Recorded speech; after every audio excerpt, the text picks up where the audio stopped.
Your daily fix of women's mixed martial arts from the UFC, Invicta FC, Bellator, and one championship. Be in the loop, because Golden State Media Concepts got you covered. Get your fix on women's MMA with Got You Covered on Golden State Media Concepts Women's MMA Podcast.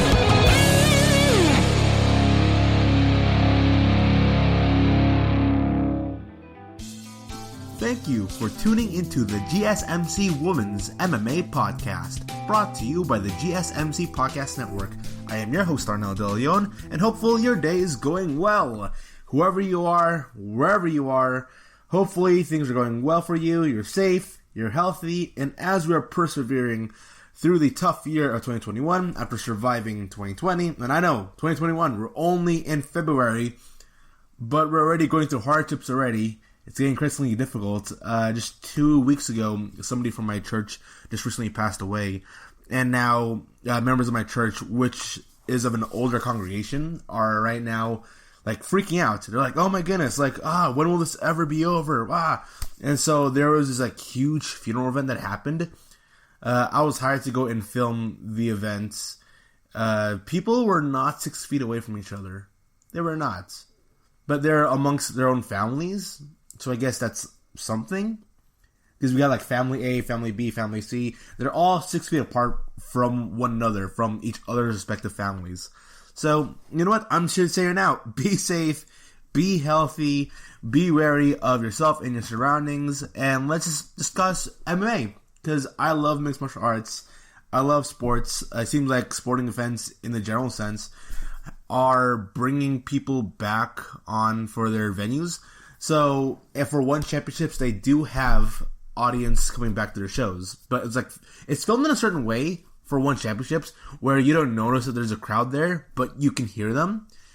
And for a lot more basketball teams, because I'm huge into NBA basketball, the Atlanta Hawks, the Sacramento Kings, the Miami Heat, and the Orlando Magics. I think also I think maybe the Warriors. Like, there are a bunch of teams that are right now currently having people in their shows. And for those of you who did not recognize it, in the last Fight Island show we had, there were people in the audience. Dustin Poirier vs. Conor McGregor, that was a show that had people in the audience. So I'm excited for, MMA having audience members in Bellator, in UFC, in Invicta. I want to see people back in because it is a very, very different dynamic when you do have audience members there cheering on or booing certain fighters.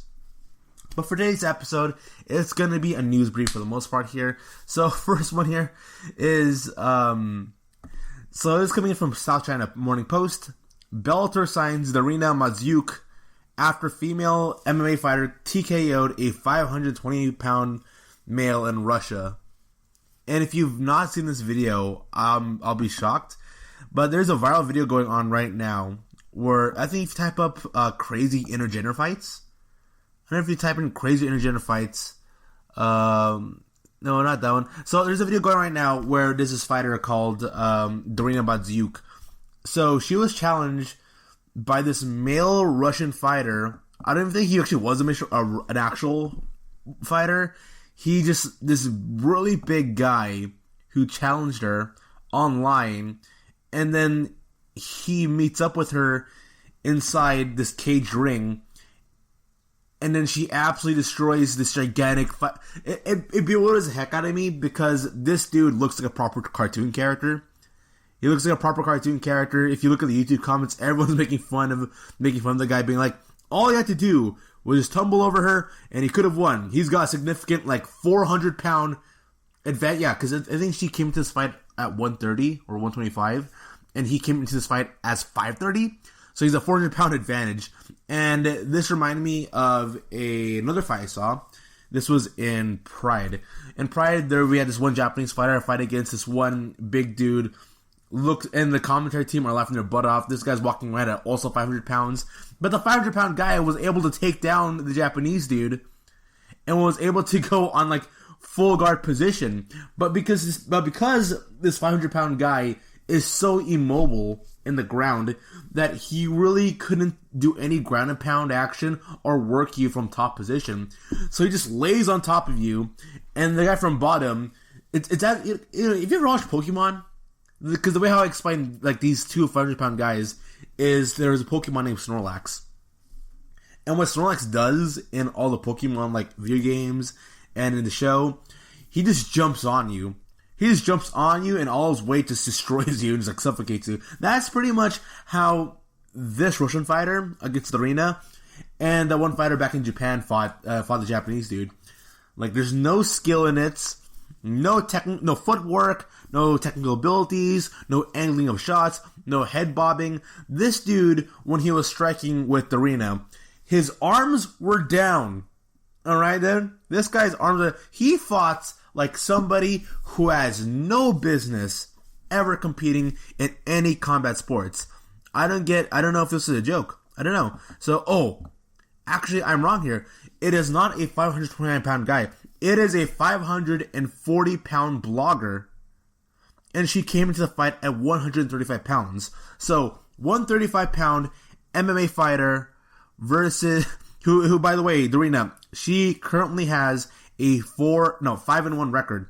She has a 5-1 record. She went into the fight 4-1. And so she just got signed by Bellator.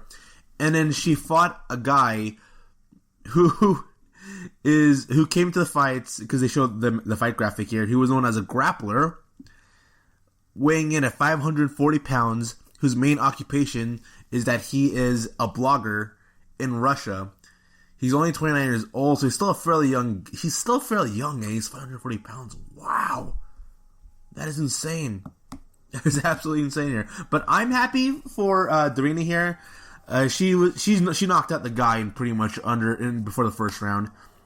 So pretty much how this fight went off was bell rings, the guy just lumbers over towards her, and her being an actual trained boxer and a trained fighter, her arms were up, and she just boxed the heck out of this guy.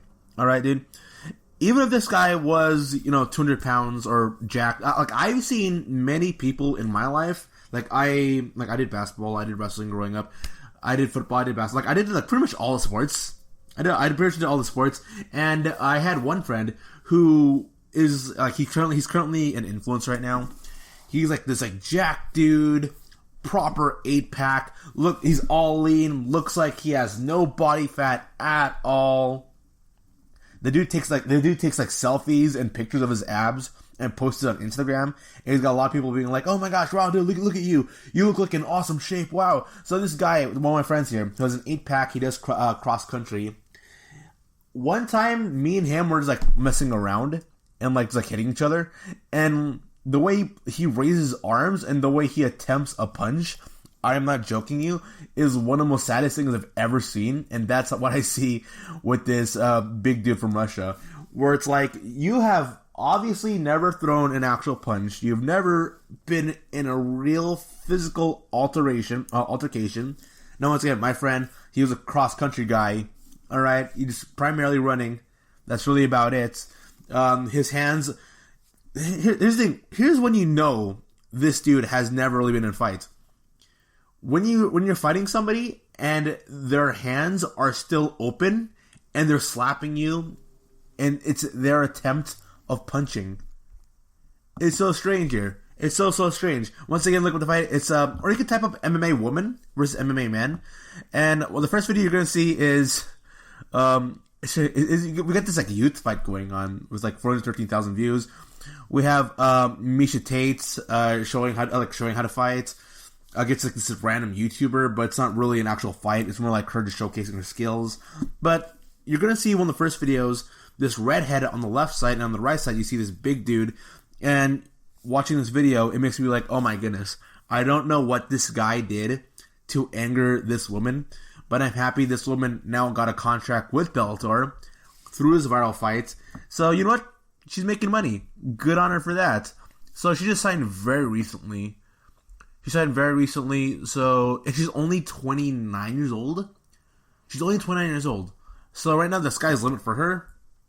The blogger Russian guy, I don't really know much about him, but I don't know why a blogger would go on and fight against a professional fighter, man or woman, male or female. You just don't go out there and challenge professional fighters. But you know what? We have Jake Paul and Logan Paul challenging professional fighters. So who am I to say? The world is a weird place where up is down and down is up. It's hard to explain. But we go from the weird... So, by the way, they fought like in a very small time, like in an independent promotion MMA organization. It was never really big. But Dorina, she's now signed with, I say, the second biggest Western promotion in America. So, good on for that. So this is coming in from WMMA rankings. Manager reveals fight he wants for Mackenzie Dern this year in order to achieve goal for a UFC strawweight title shot. So Mackenzie Dern, who is 10-1, coming off an impressive victory over Hannah Cifers, Joanna Marcos, and Verna Janarova, the 27-year-old will look to build on her winning streak to 4 on April 10 when she battles against Nina Ansaroff at UFC Fight Night events. Her manager goes on to say, I think the pairing with Perillo has been great. Obviously, her dad's doing her jiu-jitsu and she's got a great wrestling coach. I really think she's becoming a complete fighter, and I think we'll see how good she really is against Nina in April. I think we've seen huge improvements in her striking and her stand-up. She's more confident. She's more comfortable. Obviously, her bread and butter is her ground game. I think after our fight with Verna Janarova, she was it was a good fight. Did I do a good job? The thing about Mackenzie Dern is her name almost rushed her to get where she is. A normal fighter would have been allowed to grow a little bit more, but not in the spotlight. So Mackenzie Dern, I always say that Verna Janarova should have defeated Mackenzie Dern in the fight. That's what I believe. I thought Verna Janarova defeated Mackenzie Dern in both the fight stats and in the eye test. Mackenzie Dern really just couldn't utilize her ground game at all against Verna Janarova, because Verna Janarova has got a really good jiu-jitsu game, and she is without a doubt the most strongest woman Mackenzie Dern has ever fought in the UFC. And I question here when it is said that Mackenzie Dern, she's got impressive victories over Hannah Cifers, Randa Marcos, and Verna Janarova. She barely defeated Verna Janarova. Randa Marcos was a gimme win for Mackenzie Dern, and stylistically wise, and where they are currently in their careers.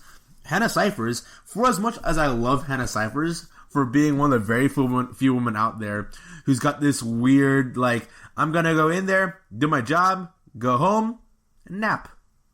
Keeping it simple. So I love Hannah Cifers, but she definitely is somebody who you can't be like, yeah, I defeated Hannah Cifers, I should be en route for a title fight.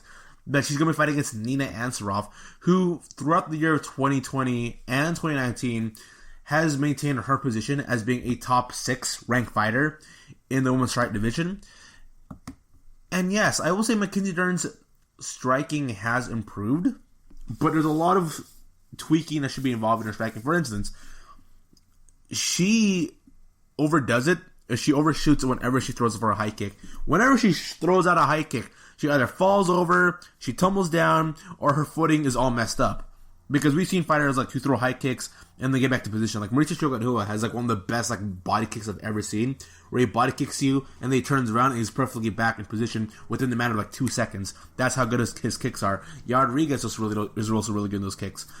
But for Mackenzie Dern, she's obviously trying moves in like real time in the actual fight that she put a lot of effort into training camp, and it's just not working out for her. It's not. I think she was way too risky in her fight against Verna Janarova. I think her coaches were way too, okay, you got this, you worked on your striking during training camp, time for you to go use that striking. And she was battling it out with another really good striker in Verna Janarova. And throughout the entire fight, I was thinking, oh my goodness, Mackenzie, you gotta go take her down. You gotta take her down. And Mackenzie Dern did try to take down Verna Janarova, but Verna Janarova would stuff it, which would lead to Mackenzie Dern being like, okay, I've been training in striking, let me focus all my time in the striking, fighting against Verna here.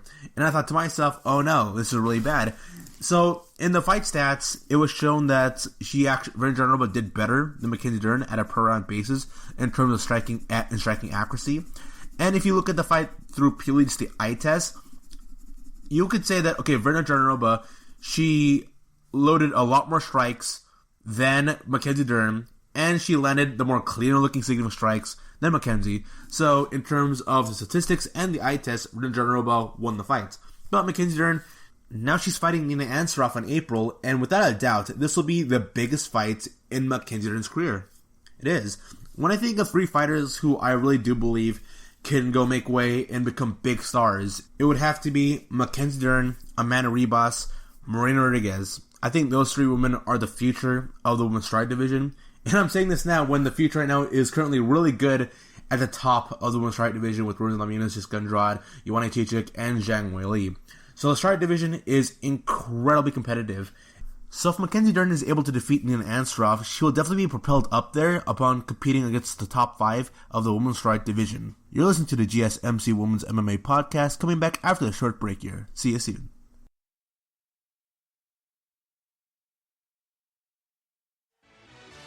Check out the show that's built on the MMA. From the UFC to extreme cage fighting, they got the fights covered. Check out the GSMC MMA podcast. Get the latest news on past or upcoming fights. Join us as we talk to and about some of the biggest names in the MMA, past, present, and future. When it's the fight game, there's just one show to check out. GSMCpodcast.com/MMA-podcast. Don't forget to like them on Facebook and follow them on Twitter. Visit GSMCpodcast.com for more info.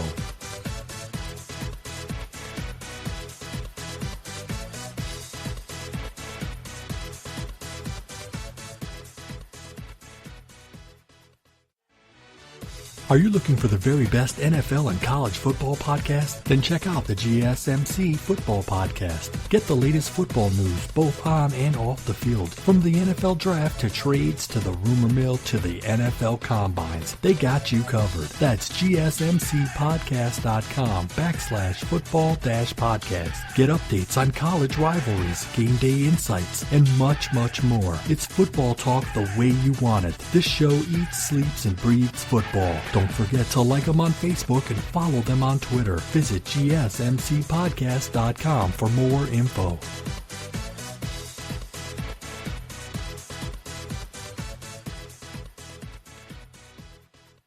And we are back. And so this is coming in from BloodyElbow.com. Raquel Pennington to be given 6-month USADA suspension after disclosed use of a banned substance. And this definitely isn't the first time we've seen something of this.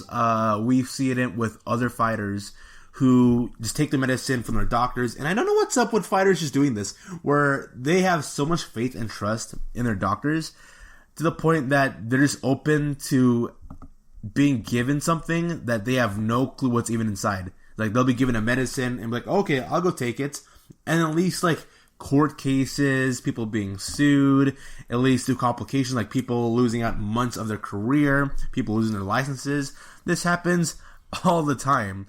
And so it's so strange to me that Raquel Pennington is the one of many other fighters to go now and to be like, okay, I did not cheat.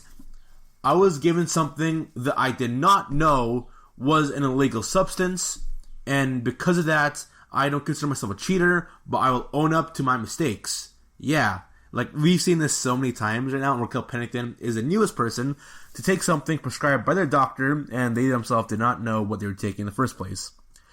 So, coming in from WMMA Rankings, written by Noah, Bellator MMA teases next challenger for reigning featherweight champ Chris Cyborg. Bellator MMA has teased a trio of potential names as the next challenger for the reigning featherweight champion Chris Cyborg. Chris Cyborg, who is 2022, captured the Bellator title in January 2020 after knocking out longtime champion Julia Budd. On Sunday, Bellator MMA took to their social media pages to tease Cyborg's next opponent. The organization posted a graphic with the heading, "Who's Next?" along with pictures of featherweight contenders Julia Budd, Sinead Kavanagh, and Leslie Smith, as well as a question mark for a potential fourth contender. Who should newly crowned Bellator Women's Featherweight Champion Chris Cyborg face next? So, I don't know, are they asking the fans this, or are they deciding here? That fourth person, I don't know, does Bellator have someone in mind that they're thinking of throwing in there? Are we going to see 2 contender fights, and a winner of those 2 contender fights will fight one another to find who is the next number 1 contender against Chris Cyborg? Not really sure. Someone's saying here that Kat Zingano could be the next title challenger for Chris Cyborg. Yeah, I'm looking at Twitter. A lot of people are making the claim that it should be Chris Cyborg next. Would like to see Chris Cyborg versus Chris Cyborg versus Kat Zingano? Definitely. I'll be open for that type of matchup. Meanwhile, we got one person who hopes to be competing for the top 5 position as she is trying to go and still recover from her recent loss to Jennifer Maia, and that is Yuan Calderwood. This article here, coming from WMMA Rankings, Yuan Calderwood was hoping for a top 5 opponent next following her recent UFC 257 victory. Yuan Calderwood is looking to crack back at the top 5, which is weird because she's been stuck at the top 5 for the better part of over a year. She's been trying to go compete amongst the top 5. She became top contender and she lost it. And so Calderwood, during a post-fight interview, the 35-year-old revealed that she'd be interested in fighting a top 5 opponent next in a bid to eventually challenge her Valentina Shevchenko. Jessica Andrade, Kayla Harrison, Lauren Murphy, Jennifer Maia, and Cynthia Calvillo are currently ranked above Calderwood in the top 5. Back in August, Calderwood was ranked number 2. So she was ranked from number 2 to number 6 after losing her last bout. So what matchup would I want to see for Yuan Calderwood? I'm a firm believer that we should see Jessica Andrade versus Lauren Murphy. If you're not going to do either of those two versus Valentina, those two should fight against one another. Then we have Jennifer Maia, Cynthia Calvillo, and Kayla Harrison. Cynthia Calvillo versus Jennifer Maia. If the UFC are really supporting Cynthia Calvillo and they really want to see her succeed in the UFC, I think they threw her to the wolves way too quickly. She went from an unranked fighter to being a top 5 ranked fighter after just winning one bout. I'm supportive of Cynthia Calvillo. I think she definitely has all the tools, all the abilities, all the skills to defeat Valentina. Among everyone here, I'll say Jessica Andrade and Cynthia Calvillo are the 2 fighters who are most likely to defeat Valentina Shevchenko. But who should Yuan Calderwood fight next? Well, I think it would be a real test for Cynthia Calvillo if she truly does deserve and she's worthy of competing amongst the top 5, because she defeated Jessica I, and Jessica I was a top challenger, a top contender at one point, and then she's kind of been in a downhill since then. So it's hard to look at Cynthia Calvillo and be like, all right, yeah, definitely, you should be next in line for a title fight. And I still remember from a post recently that came out where there was a voting poll that happened where someone says, hey, what is the most weakest division outside of the women's featherweight division? And then it was voted upon that the UFC's flyweight division is the weakest division next to the women's featherweight division. And I kind of have to agree in that. If you look at the women's fight rankings, a lot of fighters, their win-loss records in the UFC aren't all that impressive. Some of them are going through losing streaks and they're still ranked on top 7 somehow. We got fighters who won only one fight who are in the top 5. We got fighters who go through 2 or 3 fight losing streaks but are still in the top 10 for some reason. We have unranked fighters who go on winning streaks but they're not in the top 10 for some strange reason, and this has been going on for years. So UFC women's fight rankings right now, it seems very sus. It does. Now that's not me disrespecting the fighters like Kayla Harrison, Jessica Andrade, and Lauren Murphy. I just believe right now that outside of a select few fighters, for the most part, the UFC's fight rankings relative to the other women's rankings is fairly weak. And there was another poll that came out there where they said, okay, among all the champions in the UFC, who is most likely to lose their belt in the year of 2021? And I'm looking at the list, and so we had Peter Yan, we had Israel Adesanya, we had Alexander Volkanovski, and generally most people believe Alexander Volkanovski is the one who is most likely to lose their belts. But then if you look at it again, who is most likely to not lose their belt? The 2 fighters who are most likely to not lose their belt in 2021 is Zhang Weili and Valentina Shevchenko. 2% of people, there was 1.3 thousand people voted in this poll, and only 2% of people among the 1.3 thousand people who voted believe that Valentina Shevchenko would lose her belt in 2021. That's how unlikely it is that that's how very little faith people have in the women's fight rankings. Now, then again, we could all be completely wrong here, and Valentina could be losing her belt against somebody in 2021. I think it is very disrespectful to put Alexander Volkanovski that high for being that high up into potentially losing his belt in the year of 2021. But Valentina Shevchenko and Zhang Weili, she's got tougher competition than Valentina, without a doubt about that. When you look at the women's fight rankings here, from 2 through 10, any of those women can defeat one another. For as much as me and many other fight fans want to be critical of Kayla Harrison, saying that her style is boring, that she shouldn't be a top fighter in the women's strawweight division, she has the skill set that nobody else has in the women's strawweight division, and that is high-level, S-ranked tier wrestling and grappling abilities.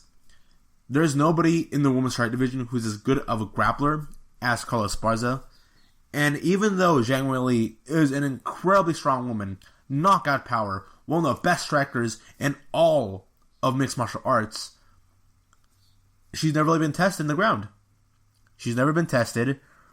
The emphasis in her training and her skill set is on the striking, not on the grappling.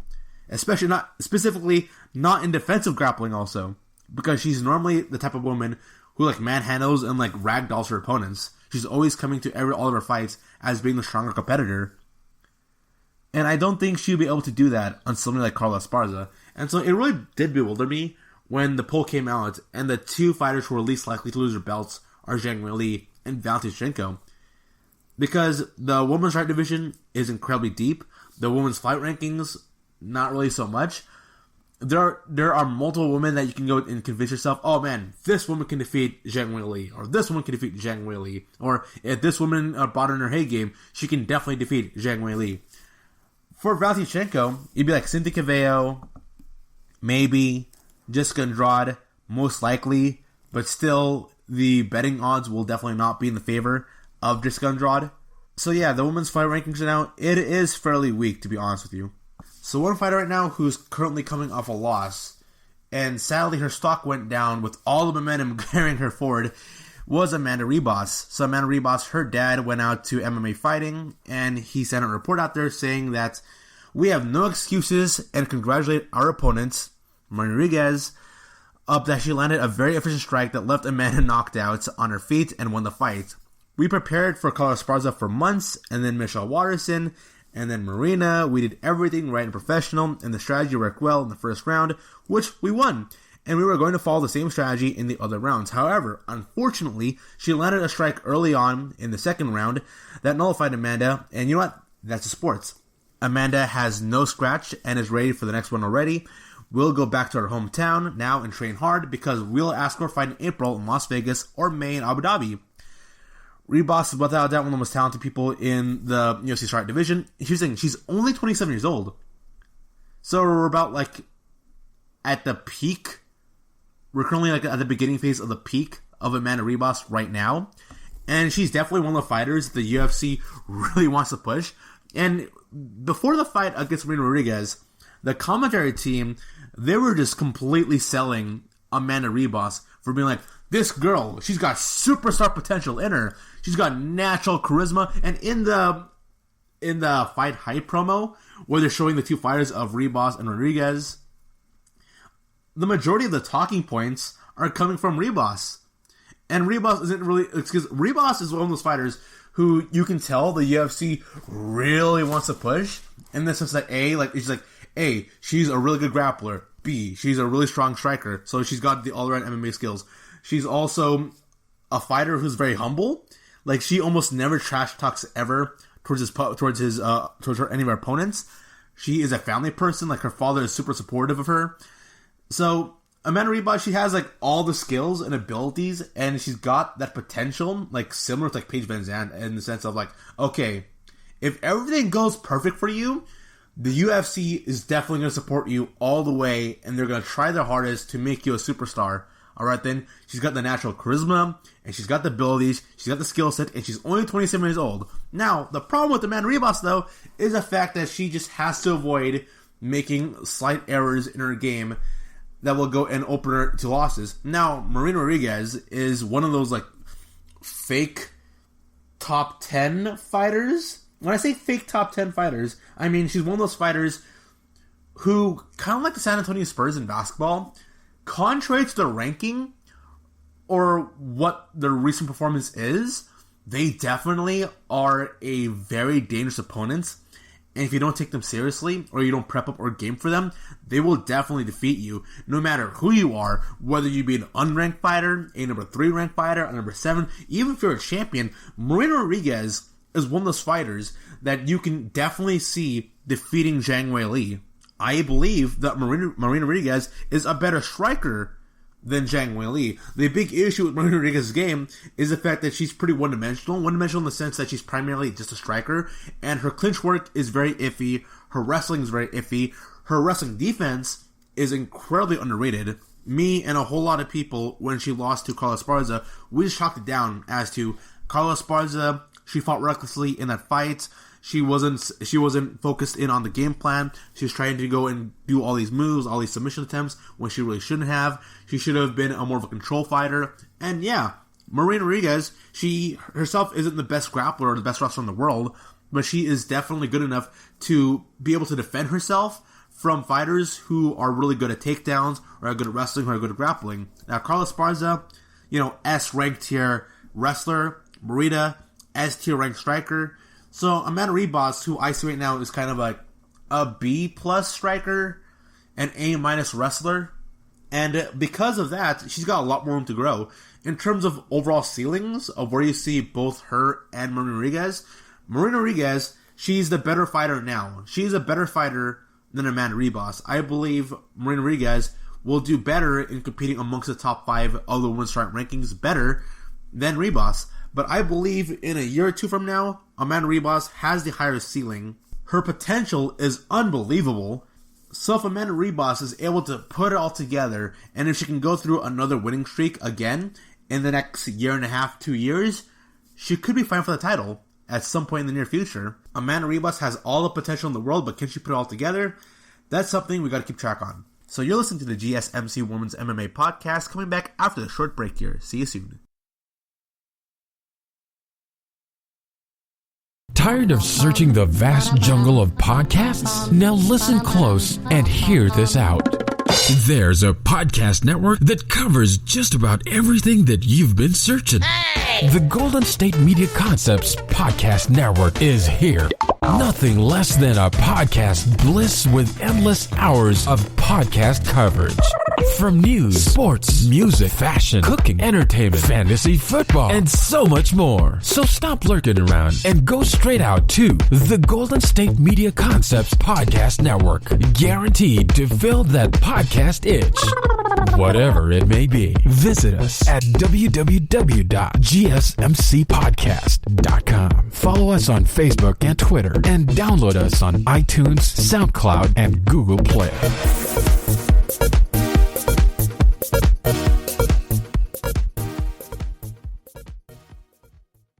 This is your ultimate stop for everything sports. The Golden State Media Concepts Sports Podcast. Should I say more? From the NFL, MLB, the NBA to MMA, it's all in here. The Golden State Media Concepts Sports Podcast. Listen now.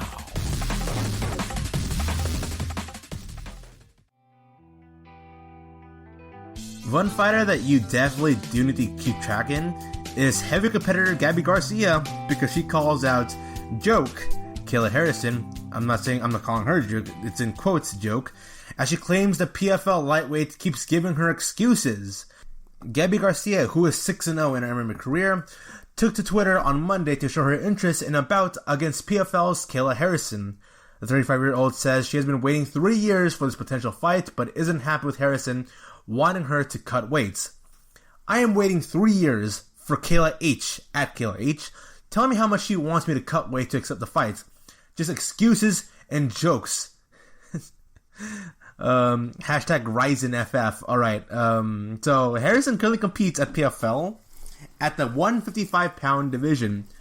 Gabi Garcia has fought in Ryzen and at Road FC as a heavyweight and regularly weighs in at 200 pounds. Garcia recently made an announcement that she's planning to make a return in MMA this year after over 2 years away from competition. The Brazilian heavyweight has instead shifted her focus to BJJ competition in recent years, enjoying a lot of success including ADCCs. Meanwhile, Harrison is set to return for PFL's 2021 season later this year, which will come by June. I think June 10? Early to mid-June is when she'll be making a comeback. So, will we see Gabi Garcia versus Kayla Harrison? It can happen. Note, it can happen. I don't think it will. To be perfectly honest with you. Because one of the cool things about Gabi Garcia is that she is a walking anomaly. She's a walking anomaly in the sense that you have never seen. There's like no woman out there who's like a physical specimen as her who competes at the highest level in combat sports. There's none. And I say, oh man, Kayla Harrison. There's a higher probability of Kayla Harrison fighting against Amanda Nunes or Valentina Shevchenko more so than Garcia. And here's one thing about weight cutting that I'm just going to talk about right now. I don't like weight cutting. I just generally don't like it. Because whenever I look at weight cutting and a fighter has to drop down significant amounts of weight, it feels like we're not going to see the best version of them. Because let's say right now, Kayla Harrison, who walks around at 165, okay, let's say they meet at 170. They meet at 170. You're not asking Kayla Harrison to gain too much weight. Alright, Gabi Garcia has to go lose 30 pounds. She has to go lose 30 pounds. I don't know what her walk-around weight is. When she's competing, she's at 200. But her walk-around weight usually is about 10 to 15, for most fighters, 10 to 15 pound difference is the walk-around weight. So, Gabi Garcia, for all we know, could be walking around at 210 pounds. Compare that to Kayla Harrison, who's walking around at 165. So let's say they meet each other at 170. It's a lot of weight. They can meet each other at 180. But then you're telling Kayla Harrison to compete 25 pounds up. And the way how I always see things, I think it's a lot more harder for fighters to go move up in weight classes as opposed to moving down. And even then, Gabi Garcia, we're gonna lose an aspect about her that we enjoy seeing, is that we love seeing like the size and the strength and the power of Gabi Garcia. And when she drops down in weight, she's not going to maintain all that. She isn't. So Gabi Garcia, Kayla Harrison, for as much as an awesome fight that would be, I would totally be able to enjoy it if it's a catchweight fight. Like Kayla Harrison in the weight that she wants to compete in, Gabi Garcia in the weight that she wants to compete in. Make it be a complete insane show. It will be a complete insane show. I'll be down to... Okay, so Gabi Garcia is another article. She reveals the weight she'd want to drop down in order to go to compete against Kayla Harrison here. And they have images of Gabi Garcia here, and she is jacked beyond all belief. Oh my goodness. Makes me scared of her. So during a recent chat she had with the WMMA rankings, Garcia has asked about what weight she'd be willing to cut. She usually weighs in at around 200 pounds. She says the lowest she can make is 183 pounds. Then she continues on to say, I made more money than you. This is her just trash talking Kayla Harrison. I made more money than you winning without a sweat, but now you're disrespecting the other girls I fought. Do you want to put your single million and I will put $1 million also to be able to make this fight? Or will you make an excuse? You are a joke. She put PFL. PFL made this easy for you. Kayla Harrison goes on to say, lol, we're talking real fighting now, not some stage fight. How about beat someone that isn't picked from the old Yokes home, that has a real heartbeat? Yeah, you can also... Okay, so this is a joke that Gabi Garcia had. Gabi Garcia fought against this woman who was over a decade past her prime. Like, she had like white hair. She's obviously like in her 50s, I wouldn't say in her 50s, but in her late 40s, early 50s. But yeah, that's a joke about Gabi Garcia in the sense that Gabi Garcia, the problem with her is the fact that, and the reason why I think we're never going to see a heavyweight division for the woman ever in the UFC or at Bellator, or a female heavy division ever kicking off in the Western States, is because it's so unlikely, it is very unlikely we're going to have a deep division comprised of 15 women who are all heavyweight women who are able to compete at the highest level, like elite level. That's like, oh wow, that's amazing. Because it'll be one thing if they just grab like 15 big women, 200-pound jack women, they all compete with one another. Okay, that's one thing, but it'll be hard to sustain that. I don't know. I also don't think there's really a market right now for... I don't think there's a demand for MMA women's heavyweight divisions. Now, it'd be interesting. I would 100% definitely watch it. I would throw money on the floor if there's a chance for me to watch a heavyweight compete in the UFC who is a woman, that would be totally awesome. But I just find it very hard. I find that division to be very hard to be sustainable, because both Kayla Harrison and Gabi Garcia, they're two fighters who are objectively really darn good. Like, on paper, they are dominant physical specimens who will go out there and destroy anyone who is standing in front of them. The problem, though, is that both of them are booked specifically to make themselves look good from their respective organizations. From Ryzen, from PFL. Like, I can guarantee you, there's no way PFL will be open to booking a fighter who they believe is capable of defeating Kayla Harrison if given the opportunity. I don't really think so. So both Gabi Garcia and Kayla Harrison, they're both dominant, very strong, physically gifted, once-in-a-lifetime athletes. That's not me just overhyping them. They're that darn good. It's just that I don't think we're going to see these two ever get matched up in a way where we're going to see the best version of either of them. So Kayla Harrison, she then responds to this. So Gabi Garcia says, I've been waiting for 3 years. Kayla Harrison, she's not all that impressed, saying that you haven't fought against real competition. The one knock on Kayla Harrison's career is the fact that we have never really seen her compete at the highest level, whether it be Bellator or the UFC, because she's competing in PFL, and there's no disrespect to the woman in PFL. It is the fact that she's never truly been tested at all in PFL.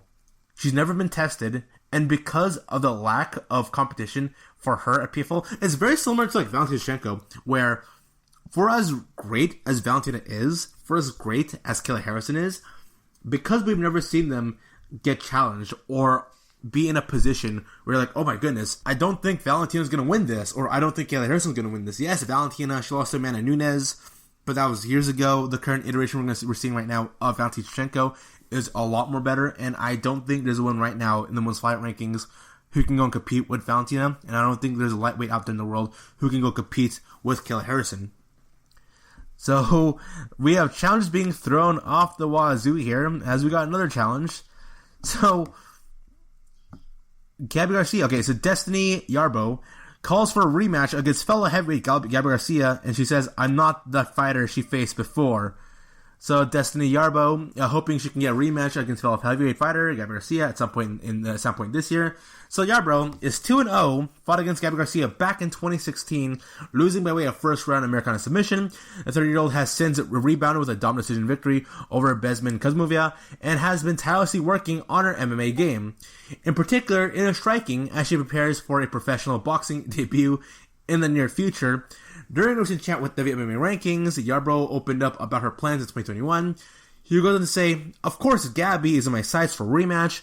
I've been wanting that match forever, or wanting the rematch forever. I'm not a fighter she faced before. This year, I'm going to be very active to try and get fights in boxing or in MMA. I've healed better than ever. My training is going great. I'm going to do anything I can to get fights. It's what I love to do, and that's what I want to continue to do. So, a rematch between Gabi Garcia and Yarbo, that was 4 years ago. And Gabi Garcia has been gone from the fight game since late 2017. But this is one of the issues I do say, once again, with the heavy division. It's hard to sustain. And Yarbo here, she's only 2-1. She's got a 2-1 record in her MMA career. Gabi Garcia, for being as great as she is, she's fought less than 7 times in MMA. And so, speaking of challengers, one fighter doubles down on her challenge against Amanda Nunes. Julianna Pena wants Nunes to vacate UFC bantamweight title if she's not defending it, suggests a rematch for vacant belts. There's an article coming from the WMMA Rankings that Julianna Pena is coming off a big third-round submission victory over former title challenger Sarah McMahon, and now has her sights firmly set on UFC bantamweight gold. Pena, who's 10-4, put on a sensational performance against Sarah McMahon. But the one thing coming off that performance, I'm going to be honest with you, most people aren't going to be talking about the performance Pena had with McMahon. People are going to be talking about Pena in terms of, she's that one girl who challenged Amanda Nunes. And she's saying that Nunes is ducking her. And then Nunes immediately on Twitter just completely savaged her, and all the other fighters and the entire MMA community just sandbagged on Julianna Pena. And now Pena is doubling down on this. She goes on to say on her Instagram, Amanda says, I can't make myself a contender for her. Show me who has made themselves a bigger contender than I in the UFC. Swipe right to see how my resume speaks for itself. I fought the two best strikers in my division and neutralized their striking and successfully got them taken down. I fought the two best wrestlers in my division and I'll grapple them both. With all due respect, I say humbly, I have the style to make it a dogfight and beat Amanda Nunes. Styles make fights, fight me. It's been over a year since you fought at 135. If you're going to defend at the bantamweight title ever again, then you know what, you should vacate it if you're not going to fight for it. I'll rematch GDR, and Megan says, I'm salty because I have the same amount of UFC wins as her. So, Pena has signed with the UFC since 2013. She's a proper German fighter at this point here. Hard to believe that. But she's a proper German fighter competing for the UFC back in 2013. She is the first woman to win the Ultimate Fighter. Since then, she has picked up notable wins over Kat Zingano, Jessica Ai, Nico Montano, and most recently, Sarah McMahon. Alright. Someone immediately in the comment section says, Julianna Pena has lost her mind. And I'm loving this, by the way. You know what?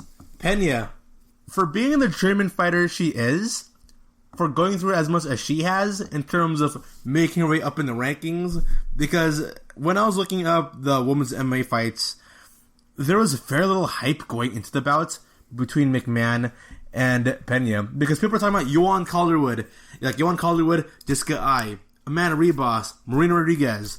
Who's next in line for Zhang Weili? What's going on with Valentina Shevchenko? You got Megan Anderson versus Amanda Nunes. There's a lot of other narratives happening that Julianna Pena calling out Amanda Nunes has to be like the most out there article, or the most out there news story happening in the world of WMMA, that for some reason I'm very attached to it. She's selling herself high. Now obviously she doesn't believe this, okay? So when you look at her resume is not all that good relative to the other people in the flyweight rankings. She defeated Jessica Ai. Okay, Jessica Ai hasn't been that good in a while. She defeated Nico Montano, who has to be one of the worst champions ever in UFC history. She defeated Sarah McMahon, and I don't think defeating Sarah McMahon is worth bragging about. She defeated Kat Zingano, who on her way out of the UFC wasn't doing well for herself. So I'm happy and I'm supportive of Julianna Pena selling herself really high and trying really hard to push herself in a match against Amanda Nunes. All respect for her for hustling her way into potentially getting a title fight when her ranking says that she's not meant for a title fight. But you know what? Whatever she wants to do, she wants to do. This girl is not afraid calling out one of the best fighters in the entire world out there, so a huge respect for her. You're listening to the GSMC Women's MMA Podcast, coming back after a short break. See you soon.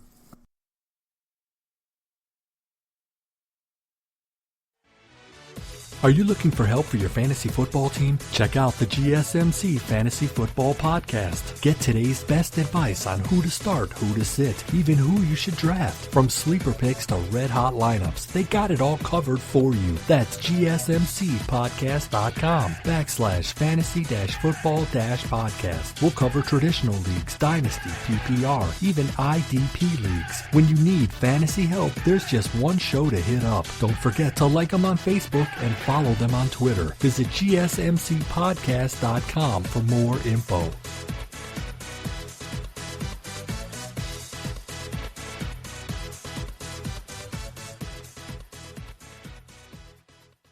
And we are back, continuing on the news brief here. So, more challenging happening as Aspen Ladd challenges Julianna Pena to fight this spring. UFC Women's Bantamweight contender Aspen Ladd has officially challenged fellow individual stalwart Julianna Pena to fight this spring. Ladd took to her social media on Sunday to make the call out to Pena in response to a tweet of Pena calling out, again, Amanda Nunes. Aspen Ladd on Twitter says, I know who I want, but she has to actually follow through. Spring is approaching, and I will be ready. Aspen Ladd is one of those fighters who was top. I don't know. I think Aspen Ladd is too good for Pena. I'm not disrespecting Juliana Pena. I think she's a really darn good fighter. It is right now, Aspen Ladd is, I think, so far ahead of her.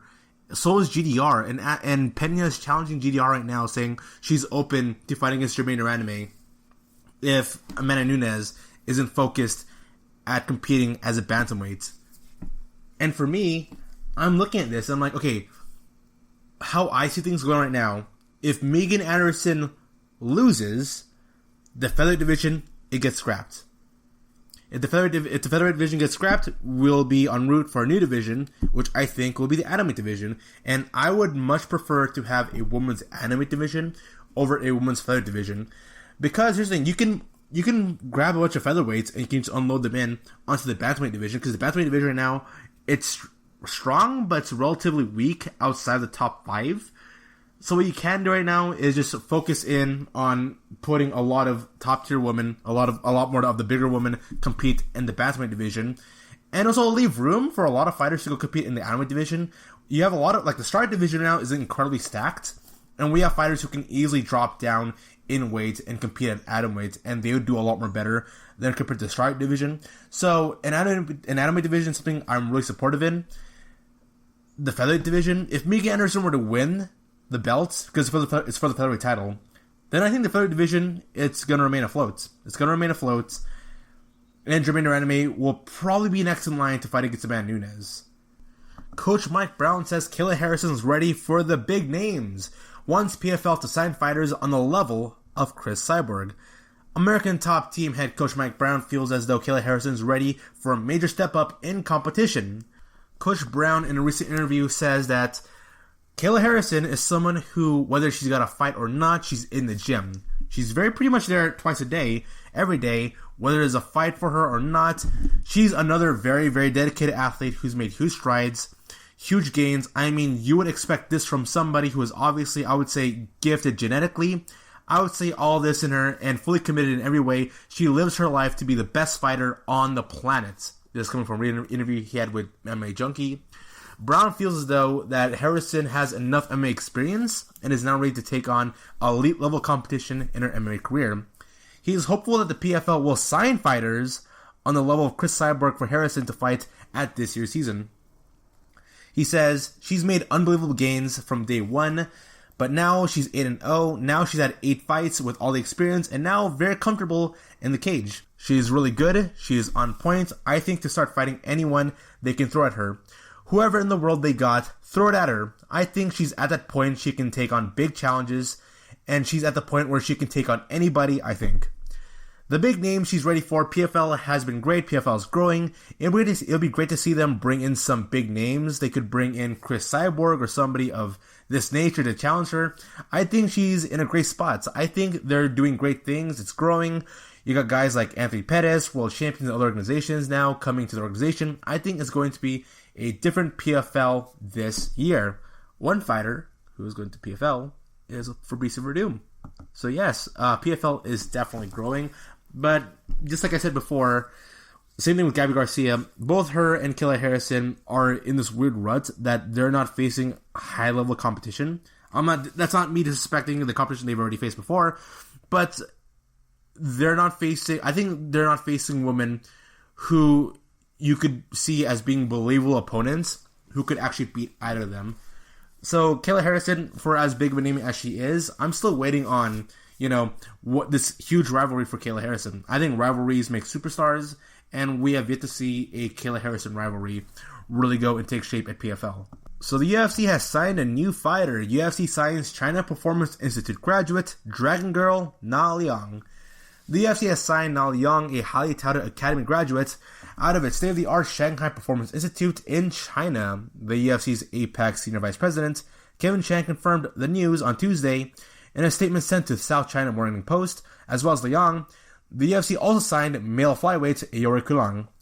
He says, "We're so proud to see Yuri Kulang and Na Liang graduate from our program and wish them all the best as they continue their journey into the UFC. The hard work, sacrifice, and dedication our athletes put into improving themselves is tremendous." So Liang, despite being a new face in the UFC, She's a proper veteran. 14-4 in her MMA career, is on an impressive 4-fight win streak, all knockout wins for the WLF promotion. The 24-year-old, she's only 24 years old, wow, has also previously competed for Bellator MMA and normally fought in the organization's reigning flyweight champ, Julian Vlasquez. The Chinese-born looks to follow the footsteps of Zhang Weili by representing her country and becoming a world champion in the UFC. Also known as the Dragon Girl, Young began her career as a flyweight, but has most recently moved down to strawweight. So, what do you think about this? Well, we have Yan Xiaonan, Zhang Weili, Na Liang. I definitely do believe that I think the UFC really are looking towards the direction of one championship in terms of inspiration for their women's divisions. The competition in the women's divisions at one championship is really darn good, incredibly impressive. They got fighters over at one championship that if you bring over to the UFC, they can compete amongst the very best and are championship contenders. No doubt about that. What sucks though is that we don't have an anime division for the UFC. And as we bring in more Asian fighters over to America, into the States to compete for the UFC and for Bellator, we might see a huge demand for the anime division. I like the fact that the Schmo, when he did a recent interview with Dana White, when he was asking him on what his expectations are, if there were to be an anime division for the UFC, Dana White saying, well, I've thought about it. It could really happen.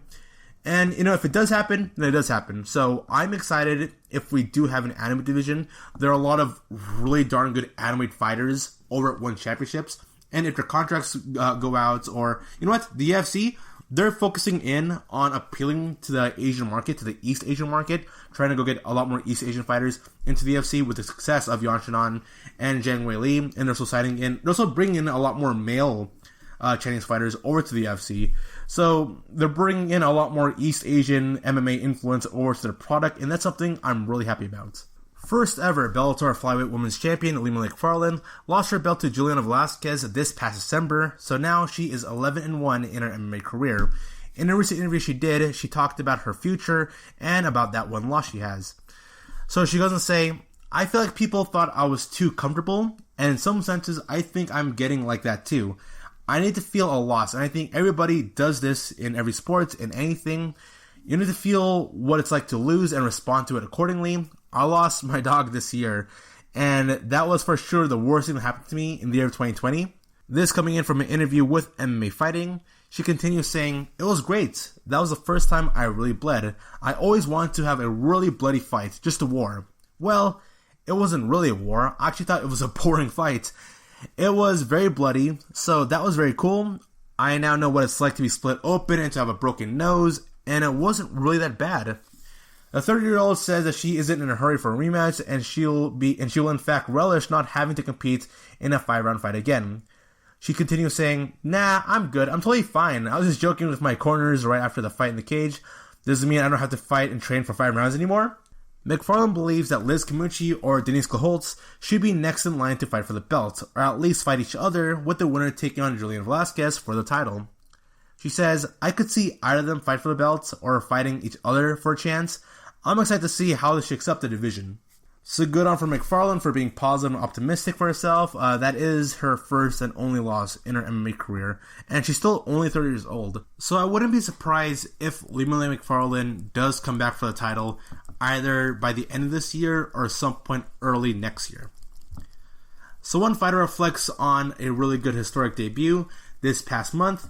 Jocelyn Edwards reflects on last month's debut ahead of a return for the cage this upcoming Saturday. So Jocelyn Edwards returns to the cage at this Saturday's UFC Vegas 18 event, which takes place at the UFC Apex facility building as she takes on Carol Rosa in a bantamweight showdown.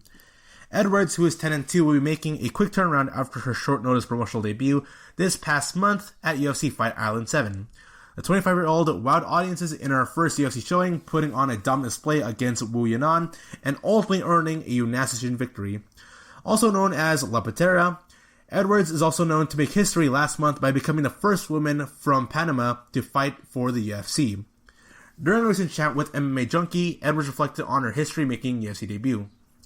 She goes on to say, it's something that's very beautiful, and you feel very excited because I know I made history for my country.